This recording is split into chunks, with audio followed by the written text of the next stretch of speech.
સદગુરુદેવની જય। કે ગંગા નहा के पाप मिटावे कहत सबहु संसार। कि गंगा नहा के पाप मिटावे कहत सबहु संसार। कहे ब्रिजेश कैसे मिटावे पापों का ये संस्कार। કે આપણે ઇતિહાસની અંદર જે જૂના ઋષિ મુનિઓ હતા એ લોકોમાંથી ઘણા ખરા વ્યક્તિઓનું કહેવાનું કે ભાઈ આપણે જે ગંગા નદી છે એમાં કોઈ વ્યક્તિ જઈને સ્નાન કરે એટલે એમાં એ લોકોનો જે પાપ હોય એ મિટી જાય। એવા ઘણા ખરા શાસ્ત્ર પુરાણમાં તેના મુખ્ય મુખ્ય એક જગ્યાએનું વર્ણન છે। પછી એમાં કોઈ વ્યક્તિ ઊંડા ઉતરે તો કબીર સાહેબ ને એ લોકો એવી હોતી વાત કરી હતી કે ભાઈ ગંગામાં જઈને જો ના આવે ને જો હકીકત એનાથી પાપ વેઠતા હોય તો જે ગંગા પુત્ર ખુદ ભીષ્મ હતા એના પાપ વયા જવા જોઈએ એ વસ્તુ નહોતી થઈ। એનો મતલબ એ થાય કે ત્યાં શરીર શુદ્ધ થઈ શકે। હા એવું થઈ શકે કે વાતાવરણ સારું જેમ કે સત્સંગ સભા હાલતી હોય અહીંયા આવીને કોઈ મદિરા પાન કે એવું કોઈ વસ્તુ ન કરીએ કે કોઈ અકર્મ ન કરીએ એટલે આ સુધી એના મનની અંદર જે વિચારો હોય એ વખતે થોડા ઘણા શુદ્ધ થાય। પવિત્ર અને ધર્મસ્થળ હોય તો ધર્મસ્થળને એવું માન હોય પણ તેથી મન્યા જતા હોય ત્યાં જેમ કોઈ અકર્મ જેવા વિચારો ઓછા આવે એટલે કારણ કે ત્યાં જે કર્મ કરવા ગયા છે સારા કર્મ કરવા ગયા છે। એટલે એવું થાય કે કોઈ વ્યક્તિ અલગ અલગ જ્યોતિર્લિંગ છે શંકર ભગવાનના 12 જ્યોતિર્લિંગ ગંગાજી પવિત્ર જગ્યા એવી જગ્યાએ કોઈ વ્યક્તિ જાય ત્યાં સ્નાન કરે તો શરીર શુદ્ધ થાય। સમજણ વાળા વ્યક્તિ એવું કે જે પાપ જે છે નષ્ટ કરવાના થવાના તેમાં તો પરમાત્માનું એવું કહેવાનું છે કે ખુદ પરમાત્મા ખુદ પોતે હોતે મૃત્યુલોકમાં આવી જાય એ કોઈ કર્મના બંધનમાં ક્યારે કોઈ વસ્તુ લાગી જાય તો રામાવતારની અંદર વાલીને તીર જયારે અડ્યું હતું ત્યારે ખાલી વાતમાં એટલી વાત કરી હતી કે તાર વાંધો નહીં જે કર્મ અમે કર્યો જયારે સમય આવશે ત્યારે તું એનો ફળનો બદલો દેજે।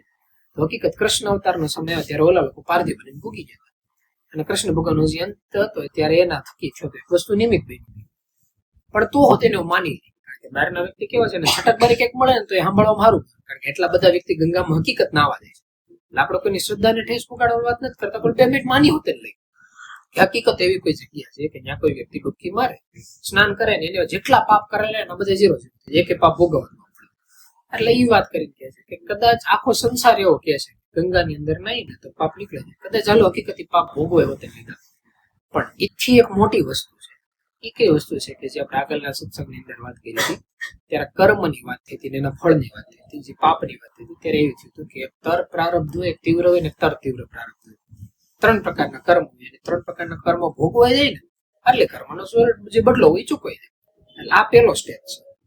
એનાથી બીજો સ્ટેપ સમજવો હોય ને તો એ આપણે નાના છોકરાના ઉદાહરણથી કોઈ નાનું છોકરું હોય વાતમાં ધારો કે 5 રૂપિયા 10 રૂપિયા ઘરમાંથી ચોરી જેવું કરી લીધું મમ્મી કે પપ્પાને કોઈને ખબર પડી કે આ ભાઈ છે એને ચોરી કેવું કઈ કરી લીધું છે અને કોઈ વ્યક્તિ એમ નક્કી કરે એટલે હું ફરક જાતા કરી દે ખબર તો પડે ને કીધું બટાવું નહીં કરતો કે વાંધો મૂકી દે અને ઓલો વ્યક્તિ કર્મ મૂકી જાય પણ એમાં જો કોઈ સમજેલા વ્યક્તિ એક સ્ટેપ ઉપર તો એમ ગણતરી કરે કે 5-10 રૂપિયાનો સવાલ નથી સવાલ એ છે કે આ જેને 5-10 રૂપિયા કરે 500,000 કરશે એમને 5 લાખ કરશે એને લીધે એ વસ્તુ જ ન થાય એટલે મારે ઘસકાવે સમજાવે કીધે કોઈ પણ રસ્તો લે પણ એના મગજમાં એ વસ્તુ ફિટ કરીએ કે આ ધંધો ન કરે તો જેને 5 રૂપિયાની ચોરી કરી હતી એનું ફળ તો હોય ભવિષ્યમાં ભોગવવાનું થયું હોય તો 5 રૂપિયાના ફાયથી વયા જાય નાનકડું કર્મ નાનકડું ફળ એવી રીતે ઇતિહાસમાં તો એવું જ કહેવાય છે કે ભાઈ ગંગા નહા કે પાપ મિટાય ગંગામાં જે તમે પાપ તો મિટાવી લેવા હાલો પણ એથી એક મોટી વસ્તુ આવે છે એવું છે એ પાપના સંસ્કાર છે એ એક ટેવ છે જો કોઈ વ્યક્તિ એવા છે હવે એ ટેવ સારી હોય કે ખરાબ હોય જેવી રીતે ધારો કે કોઈ ઋષિ મુનિ હવે યુગોના યુગો છે એ લોકો મૃત્યુ લોકો પર આવે છે અને પાછા જાય છે એને જન્મજાત સંસ્કાર એની અંદર બેસી જાય કે ભાઈ ધ્યાનમાં બેવાનું પહેલા તો ગુરુની ખોજ કરવા નીકળવાની કોશિશ કરવાની ક્યાંય પણ એને વસ્તુ સાંભળવા મળે એટલે સીધું જ મન લાગી જાય બીજું માર્ગદર્શન લેવાનું એ લઈ જાય ગુરુ પાસે દીક્ષા લેવાની હોય એ લઈ જાય પછી સીધું ધ્યાનમાં બેસવાની કોશિશ કરે વ્યક્તિ ધ્યાનમાં બેસી જાય એની અંદર સતત મહેનત કરે શરીર છૂટે ત્યારે પાછા પરલોકગામી થઈ જાય પાછી ઈચ્છા થાય પાછા મૃત્યુલોકમાં પાછું પહેલી કર્મ શરૂ થાય આ વસ્તુ 1 વખત 2 વખત કે હજારો ને કરોડો વખત એ વ્યક્તિ આ કર્મ કરેલું હોય પછી ગમે ત્યારે મૃત્યુલોકમાં એટલે એને અમુક ઉપાધિ મૃત્યુલોકમાં એટલે એના જન્મજાત સંસ્કારો જેટલા બનેલા છે આગળની એટલી મોટી ટેવ છે કે વ્યક્તિ ગમે ત્યારે આવે ને એ પહેલા એના બહારની વસ્તુ ફિટ જ ન થાય એ નામની એની ગોતો એની તરફથી કોશિશ જ કરતો એ ખબર ન પડતો ને ભગવાન છે તો એને ગોતતો હોય ક્યાંક શાંતિ ગોતતો હોય પછી એની વસ્તુ મળી જાય એટલે એને સીધી જ મગજમાં ચોંટી જાય પછી નામ લઈ જાય નામ લઈને એમાં સીધું મગજ લગાડવા કોશિશ કરે એમાં મહેનત કરવા મળે સીધે એની અંદર આગળનો રસ્તો નીકળે આને ખારો જન્મજાત સંસ્કાર કહેવાય આમે ખરાબ હોતે ને જન્મજાત સંસ્કાર છે કોઈ કામી હોય કોઈ ક્રોધી હોય કોઈ લોભી હોય કોઈ અભિમાની હોય જેમ કે ધારો કે ઇતિહાસની અંદર સૌથી મોટા વિલનના નામ આવે એટલે આપણે કેમ કે ભાઈ રાવણ છે કે ભાઈ એને આગળના શરીરની વાત કરીએ તો હિરણ્યકશિપુ એવા કોઈ વ્યક્તિ છે કે જેની અંદર અભિમાન નામનો એક એવો ગુણ આવી જાય અવગુણ આવી જાય કે અભિમાન નામનો અવગુણ છે. વ્યક્તિ એની અંદર હોય ને એટલી શક્તિ લગાડી, ધારે એટલું અભિમાન કરે, ધારે એટલો ક્રોધ કરે, પછી થાય કેવું, શરીર છૂટી બીજા શરીરમાં જાય એટલે ઓલું જે કર્મ કર્યું ને, કેટલા વ્યક્તિને હેરાન કરી, એ ફળ તો ભોગવી લે. એનાથી ખરાબ વસ્તુ એ થઈ કે ઓલી અભિમાન કરવાની જે ટેવ પડી ગઈ ને, એ ટેવ બીજા શરીરમાં ભેગી આવે. એટલે રાવણ કેમ કે જૂના સમયે શરીરની અંદર જયારે હિરણ્યકશિપુ હતો ત્યારે 3 લોકનો માલિક થઈ બેઠો.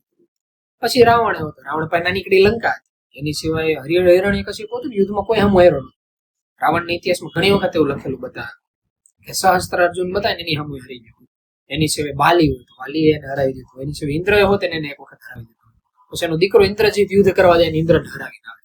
એટલે એટલી વખત હારી ગયા હોવા છતાં એની પાવર, એનો રુતબો, એનો અભિમાન, એ બધું એમનું કેમ જ હોય.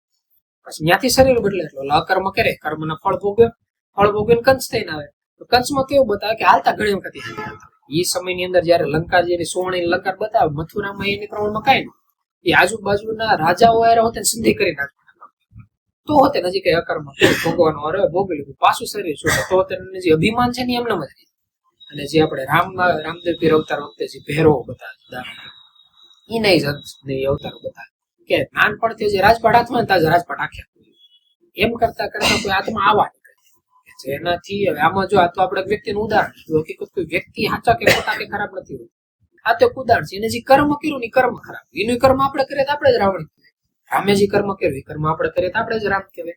ઋષિમુનિએ કર્મ કર્યું આપણે કરીએ તો આપણે ઋષિમુનિ કહેવાય. એટલે કર્મ સામું નજર રાખવા. એટલે આનાથી આપણને એ ખ્યાલ આવે કોઈ વ્યક્તિએ કઈક અકર્મ કરી નાખ્યું, કોઈ કામી કર્મ કર્યું, કોઈ ક્રોધી કર્યું, કોઈ અભિમાની કર્યું, કોઈ સારી વસ્તુ કરી, બે વ્યક્તિને સમજાય કે એક જગ્યાએ દાન પોતે કર્યું, કોઈ જગ્યાએ વિચારના હારા વિચારો આપ્યા, કઈક મંત્ર દીક્ષામાં સત્સંગ સભાની સભા ન્યાય, હારા કે ખરાબ કર્મ કર્યા પછી ખાલી ફળ ભોગવો એટલી વસ્તુ નથી હોતી. એનાથી એક સ્ટેપ આગળ આવે. એ કેવો સ્ટેપ આવે કે ધારો કે કોઈ વ્યક્તિ છે બહુ બાહુબળમાં અને બહારની જેમ ગુંડાની જેમ રહેશે, જેને આવે મારું પીટું એક જ વસ્તુ કરવી, શરીર છૂટે ને કુદરતને ખબર પડી કે આ વ્યક્તિ તેની શક્તિનો દુરુપયોગ કરે, બીજા શરીરની અંદર એની શક્તિ ન મળે, હજી કર્મો એની ભોગવવાના કહેવાય. બીજું આખું શરીર એવું હોય જે એટલા કર્મ હતા ને બધે ભોગવે તો હોતે વ્યક્તિને કેવું એની ઈચ્છા તો થતી હોય છે આગળના શરીરમાં કરો એટલે પાછું બે થઈને દબાવે, પાછું એ કર્મ થઈ જાય, ત્રીજા શરીરમાં પાછું આવે, પાછું ભોગવે, ચોથા શરીરમાં પાછું, એમ કરતા કરતા એક આખો એક શરીર એવું આવે. પેલા કર્મ જ બધે ભોગવે પણ આના વિચારમાં એવું હોય કે આગળિયાને ચડાવી દો, પણ શરીર જે છે ને એટલું કમજોર હોય કે કોકને 1 લાખો મરણ વિચાર કરે ને ઓલો ખાલી સામું જાય તેમ આગળિયાને એક માસું ઓલો બે ચડાવી દે. એટલે વ્યક્તિ કર્મ કરી ન ગયા, ઈચ્છા બહુ થતી હોય આગળિયાને આમ કરી નાખું, પણ સામે કઈ કરીએ કેમ ન હોય, કોઈ આર્થિક દ્રષ્ટિએ પાછો ભાગેલો હોય, કોઈ વ્યક્તિ કામે હોય, કોઈ વસ્તુ જોવી હોય પણ આંખે જ આંધળો હોય, કોઈ વ્યક્તિ બેરો હોય અને કોઈ વ્યક્તિને ગાળા દેવી હોય, મોઢેથી એવું કરવું પણ જીભ નો હાલતી હોય. એટલે એવા આખા શરીર વ્યક્તિને લેવા પડે. પેલા જન્મજાત સંસ્કારો કાપવા માટે એ જે ખરાબ વિચારો છે ને ત્યારે ઠેઠ કાપે, ફળ ભોગવા પછી હોતે. અને એમાંથી છુટકારો મેળવવો બહુ અઘરું. કોઈ આ લોકોની ઈચ્છા હોય કોઈ શરીર મળી ગયું ઠીક છે, નકર કેવું થાય થોડુંક પાછળ જાય તો પાછી મહેનત કરીને જે મજદૂરી કરેલી હોય, જેમ કે રાવણ હોય એ સમય અંદર એને સામથારી એકત્રિત કરી તપસ્યાથી કર્યું. અભિમાનનો જેમ જન્મજાત સંસ્કાર હોય ને એમ તપસ્યાનો હોતે ભરેલો હોય. એટલે સેજે ભાઈની ગાડી પાછી પડે ને એટલે કેમ એ સમયની અંદર બતાવે કે ભાઈ બાવા બારનાર થતા એને પૂરેપૂરી સેવા કરી એટલે એનું શક્તિ હોતી આવવાની છે. એટલે પાછી શક્તિ એકત્રિત થાય, પાછો પાપ કરે, પાછો ભોગવે, પાછી શક્તિ એકત્રિત કરે. આને જ ચક્કરમાં વ્યક્તિ ફેરે રાખે. આ જ ચક્કરમાંથી જો કોઈ વ્યક્તિને બહાર નીકળવું હોય ને તો એ બહાર નીકળવા માટે કહીએ છીએ કે ગુરુ વગેરે આ વસ્તુ અશક્ય છે. પરમાત્માની જો એની અંદર બલિહારી થઈ જાય તો એ વસ્તુ એવી જેની બાબતે થઈ જાય. જેમ કે એનું બહુ સારું ઉદાહરણ છે કે ધારો કે કોઈ વ્યક્તિ પાસે પાવર આવી પણ એને ખબર નથી પડતી પાવરનો કેમ ઉપયોગ કરવો, તો એ સમયે પાવર પરમાત્માની પાવર થી એવી લોક થઈ જાય. વ્યક્તિ પાસે પાવર પણ એનો કઈ ઉપયોગ જ ન કરે, એ તા લગે લોક થઈને પેઢી રહે, જા લગે એને બધી વસ્તુનો ખ્યાલ ન આવી જાય, સમજણ ન આવી જાય, 100% શ્યોર નથી જાય વ્યવસ્થિત દુરુપયોગ નહીં તાલ. એનું સારું ઉદાહરણ લેવું હોય ને તો રામ અવતારની અંદર જે હનુમાનનું ઉદાહરણ હોય ને બેસ્ટ ઉદાહરણ. જ્યારથી હનુમાનનો જન્મ થાય ને ત્યારથી એને વરદાનથી શક્તિ લઈને એટલી બધી શક્તિ આપેલી હોય કે પેલા નથી કહેતા અષ્ટસિદ્ધિ 9 નિધિ એની પાસે હોય. નાનકડા મચ્છર થી લઈને આખા પર્વત જેટલું શરીર કરવું એની માટે રમત હતું, આખો પર્વત ઊંચો કરવા માટે રમત હતું, કોઈ પણ રૂપ પરિવર્તન કરવું, આ બધી પાવર નાનપણથી આવેલી. આ ક્યાંથી આવી? આગળના શરીરની અંદર જયારે એ લોકોએ તપસ્યા કરી હોય કે જયારે એ સમયની અંદર એવું બતાવે, જો કે ત્યાંથી 2 ભાગ બતાવે. એક તો એવું બતાવે કે શંકરના છે, એનો મતલબ એ રીતનું બતાવે કે એ લોકોની શક્તિ જે હોય ને એની ભેગી હોય. કે જે નારદ મુનિ બતાવે અને શંકર ભગવાનના જે સાનિધ્ય હોય એનું અરણ્ય હોય, એને 60 કે 70,000 વર્ષ સુધી તપસ્યા કરે એટલે એ લોકોની શક્તિ ભેગી હોય. હનુમાનનો જયારે જન્મ થાય ત્યારથી બધી પાવર, પણ નાના છોકરાને તો ખબર પડે એટલે ધીમે ધીમે અલગ અલગ ઋષિ મુનિઓને હેરાન કરવાનું ચાલુ કરે. એમાં જ એક એવો સમય છે કે ઋષિ મુનિ એને શ્રાપ થઈ જાય કે તું તારી બધી શક્તિ ભૂલી જાય. અહીંયાથી હનુમાન બધી શક્તિ ભૂલી જાય ને એમ કે જયારે તારે જરૂર પડશે ને ત્યારે કોક તને યાદ કરાવશે, ત્યારે આ શક્તિ તને યાદ આવશે. રામ અવતાર ની અંદર એ જે સુરક્ષાનું જે કવચ હતું ને એ એના ગુરુ હતું, એ પરમાત્મા હતું. આ કવચ બહુ કામની વસ્તુ છે. ઇતિહાસમાં ગમે એટલું સામથરી એકત્રિત થઈ ગયું કોઈ મોટી વાત નથી. એ ઇતિહાસની અંદર તમે નામો નો ગોતી શકો, વર્ણવી નો ગો ને એટલા રાક્ષસોના નામ લઈ છે તપસ્યા એકત્રિત કરી આમ કરીને કોમ કરીને વાપરવાનો વારો ત્યારે એ ખબર ન પડી કેમ. એટલે ત્યાં લોકોનું કવચ જોઈએ, ત્યારે ગુરુ મહારાજ નું કવચ જોઈએ. એવું કવચ કરાઈ જાય જાલગન સમજણ ના તાલગન એટલી જ પાવર આવે, અને છેલ્લે તો એટલી પાવર આવી જાય કે આપણે હનુમાન આગળ જતા નથી જોતા કે આખો પર્વત એક જગ્યાએથી બીજી જગ્યાએ લઈ જાવ. રમત વાત કહેવાય. એટલે આ સુરક્ષા કવચ, ગુરુ વગેરે આ કવચ વસ્તુ અશક્ય છે.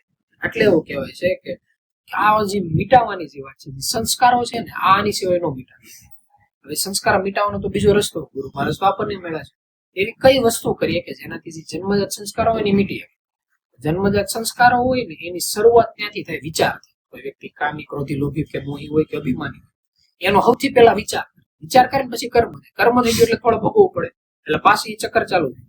વિચાર છે ને આને કાપવો. વિચાર એવી વસ્તુ છે વિશ્વની અંદર એક એવી શક્તિ નથી કે જે વિચાર કાપવાનું સામથરી ધરાવી શકે. એકને બાદ ઈ કયું ઈ આવડું નામ છે. સદગુરુ પરમાત્મા પાસેથી એક વખત મંત્ર દીક્ષા મળી ગઈ. કોઈ પણ વિચાર એવો વિચારની રીતે હાલીને આપણે મનને સ્મરણ ની અંદર લગાડી દેવાનું, અને મનને સ્મરણ ની અંદર લગાડીએ એટલે સીધી આપણને વસ્તુનો ખ્યાલ એ આવી જાય કે કોઈ પણ અભિમાન હોય, ક્રોધ હોય, લોભ હોય કે કામ, એ તાલગન થઈ ગઈ. ચાલગન આપણે બધું આપણું માની બેઠા છે કે શરીર છે આપણું છે, ધન છે આપણું છે, બુદ્ધિ છે આપણું. જયારે નામનું સ્મરણ કરીએ ત્યારે પરમાત્મા પાસેથી સમજણ મળે કે જયારે આપણે મંત્ર દીક્ષા લીધી હતી ત્યારે આપણે કીધું હતું કે આજથી તન મન ધાર અમે તમને અર્પણ કરીએ. ત્યારે શબ્દનો મતલબ જ એ થાય કે એ બધી વસ્તુ જો પરમાત્માની ગુરુ મહારાજ ની થઈ ગઈ તો આપણી પાસે કઈ છે નહીં, તો એનું અભિમાન કરવું, એનો ક્રોધ કરવો, કઈ વસ્તુ મેળવવા માટે મહેનત કરવી. જયારે આ વાતનો આપણને ખ્યાલ આવી જાય ત્યારે જિંદગી એવી હેલી થઈ જાય કે તો આપણને બીજો સવાલ એ તો ત્યારે કરવાનું એક જ વસ્તુ ખ્યાલ આવે, ખાલી સ્મરણ કરશું ને ત્યારે અંતરસ્કરણ માંથી આપણે હાલમાં કયું કર્મ કરવું ને એનું જ્ઞાન આવશે. કે અત્યારે જેમ કે આપણે સત્સંગ સભા હાલતી હોય તો સત્સંગ કરવાનું, બધા વ્યક્તિ બેઠા હોય તો એનું શ્રવણ કરવાનું, મનને સ્મરણમાં લગાડે. આ હાલમાં આપણું કર્મ. જે હોવાના સમય હોવાનું કર્મ યાદ આવે, સવારે ઉઠીને જે કઈ કામ કરવાનું એનું કર્મ યાદ આવે. આનેથી જે કર્મ યોગી વ્યક્તિ કહેવાય એના રસ્તા ઉપર આગળ નીકળવાનો રસ્તો થાય. જયારે વ્યક્તિ આમાં શરીર ફેરવી નાખે ત્યારે પછી કોઈ વ્યક્તિ એમ કે ને કે આ દેવ હતો, દાનો હતો, ઋષિ મુનિ હતો, એ બધા નીચા લેવલના વ્યક્તિ કહેવાય. એનાથી ઉપરના લેવલ ના હોય ને આ લોકો એમ કે પરમાત્માના ભક્તો. આજે પરમાત્માના ભક્ત છે ને એટલું મોટું બિરુદ છે કે એની માટે કોઈ કર્મ નથી હોતું, એની માટે કોઈ નીતિ નિયમો નથી હોતા. એને કૃષ્ણ હાલતા એમ કહી જાય કે અર્જુન જેટલા દેખાય ને બધા વધારી દે. હાલતા ભગવાન બુદ્ધ આવીને એમ હોતા કહી જાય કે બુદ્ધમ શરણમ ગચ્છામિ, કે પરમાત્માના શરણમાં હિંસા ન કરે. ક્યારેક એ લોકો હોતે ને કહી જાય રામાવતારમાં કે અહિંસા પરમો ધર્મ. એ રીતનું કે અહિંસા નહીં કરવાની. ઋષિમુનિઓ એમ કે તમે શાંતિથી યજ્ઞ કરો, અમે ઉભા છે સુદર્શન ચક્ર લે કે જે કઈ અમારે સુરક્ષા કરવી. એટલે સમયના આધારે ક્યાં કયો ફેરફાર કરવો ને અહીંયા ઓલા લોકો ભેગા ઉભા થાય. ગમે ત્યાં ધર્મ સંકટ આવ્યો ત્યારે ધર્મ સંકટ એટલે દેખાય કારણ કે એકાદી જગ્યાએ મોહ હોય ને એકાદી જગ્યાએ આપણને ખબર હોય કે આ કરાય નહીં. ઓલી વસ્તુ એટલી જ ગમતી હોય કે વસ્તુ લેવા માટે મહેનત કરતા ત્યાં લોકો ઉભા રહી જાય. જો આપણા કિસ્મતમાં લખેલું છે કે જવાનું, નકર ગમે એટલી મહેનત કરી લે. જેવી રીતે ઇતિહાસની અંદર જે કૌરવોની લોકો બતાવે જે આ હસ્તિનાપુરની ગાદી મહેનત કરવા માટે હોય ન એટલે ષડયંત્ર કરી તો તેની ફળ તો ન મળ્યું, પણ ઓલા કર્મ કરે કર્મ તો એના ખાતામાં લખાઈ જાય. એ કર્મ પાસે ભોગવવું પડે. જો એમાં પરમાત્માની એટલી બલિહારી થઈ જાય કે છેલ્લા સો સુધી ઓલા લોકોને એમ થઈ જાય કે આ ખોટી મહેનત કરતી, તો બીજા શરીરમાં ઓલા લોકો પાસે નિકટના રસ્તે વ્યા. બધાની તેટલી કિસ્મત હારી હોતી નથી કે ભેગા કૃષ્ણ ભેગા હોય. એટલે આપણે ધ્યાન રાખવું કે ગુરુ મહારાજ મેળા છે શાંતિથી સ્મરણ કરવા. ઇતિહાસની અંદર ઘણી વખત કેવું થાય કે વ્યક્તિ મહેનત કરતા હોય એ જ ખબર ન હોય કે મહેનત જે કરે છે એની નજીક જ બેઠી. જે રીતે એક વખત કેવું થાય, એક વખત એક ખેડૂત હોય, ખેડૂત એની રીતે મહેનત મજદૂરી કરતો હોય, એમાં અલગ અલગ પ્રાણીઓ પશુ પક્ષી ના બધા રાખતો હોય, ગાય ને ભેં ને બકરી ને નોખી વસ્તુ હોય એનું ભાળ ધ્યાન રાખતો હોય, એમાંથી જે આવક થતી એ કરતો હોય. એમાં એક વખત એને વિચાર આવે કે આપણે આ બધું રાખીએ છીએ આનું મેનેજમેન્ટ કરવા માટે આપણે કેમ કોઈ કંપની આવતી મેનેજમેન્ટ કરવા માટે કોઈ મેનેજર જોઈએ. આપણે જો એકાદો મેનેજર જેવો કોઈ રેખા હોય ને તો સારું પડે કે આ બધું મેનેજમેન્ટ થોડું ઘણું કરી રાખે, ખાલી હિસાબ કિતાબ કરે ને તો આપણે થોડું ખેલું પડે. મેનેજમેન્ટ કરવું કેવું, એની માટે પ્રાણીઓનો જે પ્રાણી સંગ્રહાલય હોય ત્યાં નક્કી કરે કે આપણે આમાંથી કોઈ વ્યવસ્થિત પ્રાણી લાગે તેને મેનેજરની પોસ્ટ લઈએ એને લાવીએ ને એને મેનેજરની બિરુદ દઈ દઈએ એટલે એ લોકો એ રીતે મેનેજમેન્ટનું કામ કરે.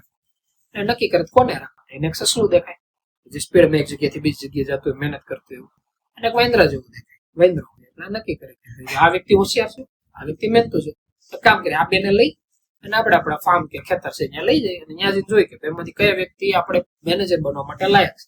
જે બરોબર લાગે એને એનું પોસ્ટ દેવું, એટલે ખાવા પીવાનું બધું કેવું, બાકી તો આ લોકોને બીજું કઈ કામ નથી. બેને ખેતરમાં લાવીને નક્કી કરે કે બે માંથી કયા વ્યક્તિ. એક વ્યક્તિ એવો છે કે જે હોશિયાર છે પણ આળસુ છે, બીજો વ્યક્તિ એવો છે હોશિયાર કેવો નથી પણ મહેનતુ પૂરો. આમાંથી કયું કામ કરવું? એટલે પોતે 2 મિનિટ વિચાર કરે નક્કી કરે કાલે સવારે તમે બે ઉઠજો, તમને બેને કામ આપે. જે વ્યક્તિ કામ વ્યવસ્થિત પૂરું પાડી જાય ને એ વ્યક્તિને આપણે મેનેજરની પોસ્ટ દેવું, બીજા વ્યક્તિને જ્યાં જાવ ત્યાં રખડવાનું, તમને ખાવા પીવાનું બધું મળી જાય, ખાલી હિસાબ કિતાબ રાખવાનો. એટલે વાંદરો ઈ આ પડે કે વાંધો નહીં, સસલું ઈ આ પડે કે વાંધો નહીં. પછી હાઈ જે છે ને ખેડૂત ઉઠે રાતે ઉઠીને ખાડો ખોદીને એની અંદર ગાજર હોય ને ગાજર દાટી જાય, પછી ખાડો પૂરી જાય. એની આજુબાજુ ઘણા બધા એવા ખાડા ખોદી ઘણા બધા ખાડા ખોદીને ખાલી પૂરી સારવાળા થાય એવું એક જ એવો ખાડો હોય કે જેની અંદર ગાજર રેડી, બાકી બધા ખાડા હાવ ખાલી. સવારે ઓલા બે આવે ને એટલે કે જો આખા ખેતરમાં એટલા બધા મેં ખાડા ખોદ્યા હતા અને સામે ખાડા પૂરી દીધા. એક જ એવો ખાડો છે કે એની અંદર ગાજર છે. જો તમારામાંથી જે કોઈ વ્યક્તિ મને પેલું ગાજર ગોતીને આપી જાય એટલે હું સમજી લઉં કે આની અંદર મેનેજમેન્ટની સ્કિલ હારી છે, એટલે આપણે વ્યક્તિને કામ આપશું. એટલે સસલું એની નક્કી કરી કે એમાં હું આગળ ચાલુ કરી દે, એક ખૂણેથી ચાલુ કરે ખાડો ખોદવાનું. ખાડો ખોદે ન મળે, બીજા ખાડામાં ન મળે, ત્રીજા ખાડામાં એમ રીતે ચાલુ કરે. વાંદરોને વિચાર કરે કે એટલા બધા ખાડા આ કેદી ખોદે, આ કામ આપણે ત્યાં થાય ને શાંતિથી જગ્યા ત્યાં જ બે શાંતિ વિચારતું કે હું કરું એમ કરતા કરતા એની નીંદર ચડી. આમાંથી તો કઈ થાય એમ છે નહીં. ઓલું સસલું ખાડું ખોદતો બધા ખાડા ખોદી નાખે, એકેયમાં મળે. સહેલો એક ખાડો દેખો, ઓલું વાંદરો બેઠો છે ને એની નીચે સસલું હોય ને એમ કે ભાઈ સર ગાડા જાવ, તમારે કઈ કરવું નથી, હું તો કરી લો. ખાડો ખોદે તો એમાંથી ગાજર મળે. એટલે ઓલો વ્યક્તિ હોય ને વાંદરા ને કે પેલા તને ખબર નથી, તું જ્યાં બેઠો તો ત્યાં જ હતું, જે વસ્તુ તારે જે જોતી, જે ગાજર જોતું તો ત્યાં જ બેઠો. ત્યાં થોડી મહેનત જ ન કરે. હકીકત આ જે ઉદાહરણ છે આપણને સમજાવે છે કે મનુષ્ય જે શરીર છે ને એની અંદર સમજણ છે, પાવર છે, બધી વસ્તુ છે. પણ એ કેવું વાંદરો સાથે બેઠો કે એટલી બધી મહેનત કોણ? એની કરતા તો 1,84,000 ના જીવ હારે. એ બહાર કદાચ રખડતા હોય, ભાટકતા હોય, કોઈ તરફ જેમ કે બહે રાખે, કે સેવાનું કામ કરે, કે ચાકરીનું કામ કરે, કોઈ વૃક્ષ બનીને મહેનત કરે, પણ એક સ્ટેપ આગળ તો નીકળે છે, કે હરખું તો કર્મ કરે છે. જેથી તે એને મનુષ્યનું શરીર મળશે તો કે ચાન્સ તો ખરા કે સદગુરુ પાસે જાય, નામ લે, એમાં મહેનત કરશે, આગળની સદગતિ કરશે. મનુષ્યના શરીરને તો કેવું થયું કે જેટલા વ્યક્તિ એવા છે જે નથી નામમાં ધ્યાન દેતા, કે નથી મનુષ્ય શરીરમાં એમાં કઈ ધ્યાન દેતા, નથી ગુરુ પાસે જતા, કદાચ નામ હોય એમાં કઈ મહેનત નથી કરતા, આ બધા વ્યક્તિ ઓલા વાનર સમાન થઈ ગયા. એ વ્યક્તિ પાસે હતું બધું, ખાલી એને કઈ કરવું નતું. નકર જ્યાં બેઠા હતા ત્યાં જ પરમાત્માનું કોઈ દર્શન થઈ એવી જગ્યા હતી. એ વ્યક્તિ ખાલી મનને સ્મરણ કરે તો આત્મતત્વનો અનુભવ કર્યો કે એટલી મોટી શક્તિ હતી. પણ તો હતી એને કઈ ન, એને ખાલી બેઠા કે ભાઈ શું કરીએ, આનાથી હું ફાયદો થાય. એટલે સસલો સતત મહેનત કર્યા રહ્યો, એને જે વસ્તુ જોતી હતી નહીં મળે. એટલે આ વસ્તુ હું શીખવાડે છે કે બહાર ભલે ઘણા ગમે એટલા લોજિક આપે કે ભાઈ ટેલેન્ટ થી કામ થાય, આનાથી કામ થાય, ઓમથી કામ થાય, મગજ દોડાવવાનું, વાત સાચી છે. બહારના સમયના આધારે એનો પગાર હોય. એક વ્યક્તિ 200 રૂપિયાની મજૂરી કરતો હોય, એક વ્યક્તિને 2 લાખનો પગાર દેતો હોય, મગજનો અને મહેનત વચ્ચેનો ફરક છે. બહારની લૌકિક દ્રષ્ટિએ બરોબર છે, પણ જે આત્મતત્વનો અનુભવ આવે ત્યાં કોઈ પાયા હાલતા નથી. કારણ કે બુદ્ધિ કોની સામે દોડાવી? પોતાનું જ મનનું સ્મરણ કરવાનું છે. આત્મા સામે બુદ્ધિ દોડાવીને ગુરુ મહારાજ હાથમાં બુદ્ધિ દોડાવવાની હોય, આજુબાજુમાં બેઠા એની હારે વાતો કરવાની ન હોય. નીકળી આપણે કરવાનું હોય ખાલી જે 6 શબ્દ ઘડી કલાક ગરમામાં વાત નહોતા કરતા કે નાનો છોકરાને રમાડવાનો, પાટી લઈને બેઠા હોય ને એકડો ઘૂંટાડવાનો, થઈને કઈ હેલું કામ છે. ખાલી 6 શબ્દનું સ્મરણ કરવું, એટલું કરવાનું છે. એમાં ના શરીરની કઈ ખાસ જરૂર પડે, નો મગજની પડે, નો કોઈ ખાસ એવા ધનબળની જરૂર પડે. અને જો હકીકત એટલી બધી જરૂર પડતી હોય તો આપણે ઇતિહાસની અંદર જે બતાવે કવિ કાલિદાસ, એની પાસે યાદ શક્તિ કેટલી બધી બતાવે છે. શરૂઆતની અંદર એક પાગલ જેવો વ્યક્તિ બતાવે તો નામની અંદર મહેનત કરીને પછી વસ્તુ થાય. જો ધન બળથી થતું હોય તો આપણે નરસિંહ મહેતા એને કેટલું બધું ધનબળ બતાવે. જો શારીરિક બળથી થતું હોય તો આપણે અષ્ટવક્ર મહારાજ બતાવે, એનું શરીરથી કેવું આમ એમ હારી વસ્તુ હોય તો કે નડતી હોતી નથી. જે આપણે જનક રાજા હતા, ધનબળ રાજ મારા હતા, એને ક્યાં કઈ નહીં તો તેને ધર્મનું વહન કર્યું. ઇતિહાસની અંદર બાહુબળની વાત બતાવે.